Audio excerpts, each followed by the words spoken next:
Hello, അസ്സലാമലൈക്കും. ഇന്ന് നമുക്ക് നല്ല ടേസ്റ്റി ആയിട്ടുള്ള ചിക്കൻ കൊണ്ടുള്ളൊരു ഡിഷ് ഉണ്ടാക്കിയാലോ.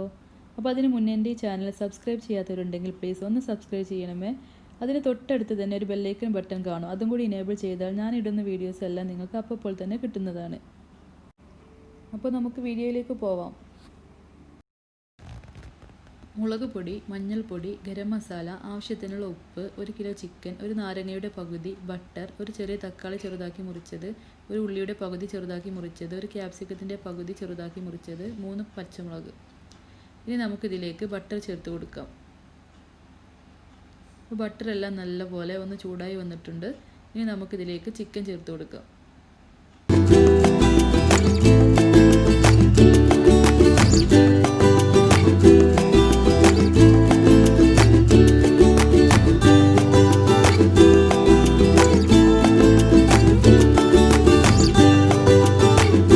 ചിക്കനെല്ലാം കളറെല്ലാം മാറി വന്നിട്ടുണ്ട്. ഇനി നമുക്കിതിലേക്ക് 2 ടീസ്പൂൺ മുളക് പൊടി ചേർത്ത് കൊടുക്കാം.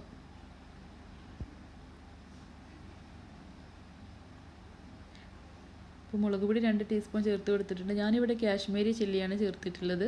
നിങ്ങൾക്ക് എരിവിനനുസരിച്ച് ഏതാണെന്ന് വെച്ചാൽ ചേർക്കാം. ഇനി നമുക്കിതിലേക്ക് ഒരു 1/4 ടീസ്പൂൺ മഞ്ഞൾപ്പൊടി കൂടി ചേർത്ത് കൊടുക്കാം. ഇതിനുശേഷം ഒരു 1/2 ടീസ്പൂൺ ഗരം മസാല കൂടി ചേർക്കാം.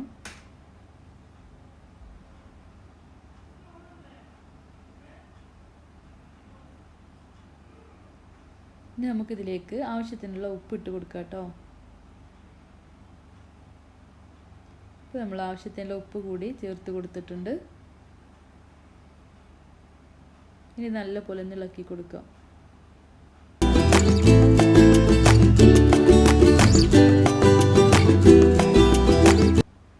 അപ്പോൾ ഇതുപോലെ ആയിട്ടുണ്ട്. മസാല എല്ലാം പിടിച്ച് ഇതുപോലെ ആയിട്ടുണ്ട്.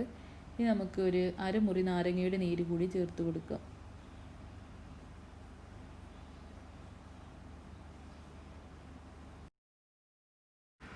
ഇനി ഇതിലേക്ക് 2 ടീസ്പൂൺ സോയാ സോസ് കൂടി ചേർത്ത് കൊടുക്കാം. സോയാ സോസ് നേരത്തെ ഞാൻ ഇൻഗ്രീഡിയൻസ് കാണിച്ചു തന്നപ്പോൾ അതിൽ പറഞ്ഞിട്ടില്ല.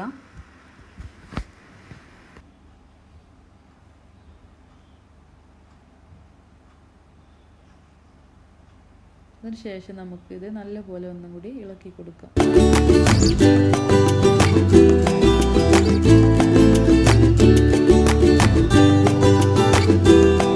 ഇനി നമുക്കിതിലേക്ക് നമ്മൾ അരിഞ്ഞു മാറ്റി വെച്ച പച്ചമുളകും ഒരു ഉള്ളിയുടെ പകുതി ചെറുതാക്കി അരിഞ്ഞതും കൂടി ചേർത്ത് കൊടുക്കാം. ഇനി ഇതും നല്ലപോലെ നമുക്കൊന്ന് ഒരു 2-3 മിനിറ്റ് നേരം ഒന്നും കൂടി ഇളക്കി കൊടുക്കാം.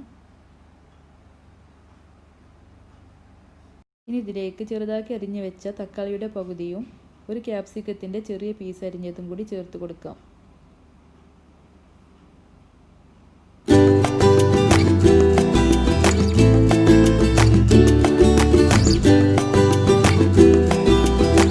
അപ്പോൾ ഇത് നല്ലപോലെ ഇളക്കിയെടുത്തിട്ടുണ്ട്.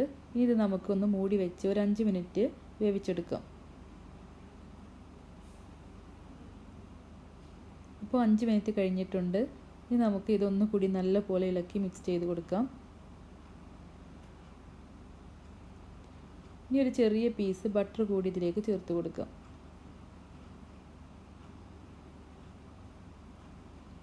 ആ ബട്ടർ കൂടി ഇതിൽ കിടന്നൊന്ന് നല്ലപോലെ മെൽറ്റായി വരട്ടെ. ഇപ്പോൾ നമ്മുടെ ഈസി തവ ചിക്കൻ ഇവിടെ റെഡി ആയിട്ടുണ്ട്. നിങ്ങൾക്ക് ഇഷ്ടപ്പെട്ടാൽ ഉണ്ടാക്കി നോക്കണം. Thanks for watching.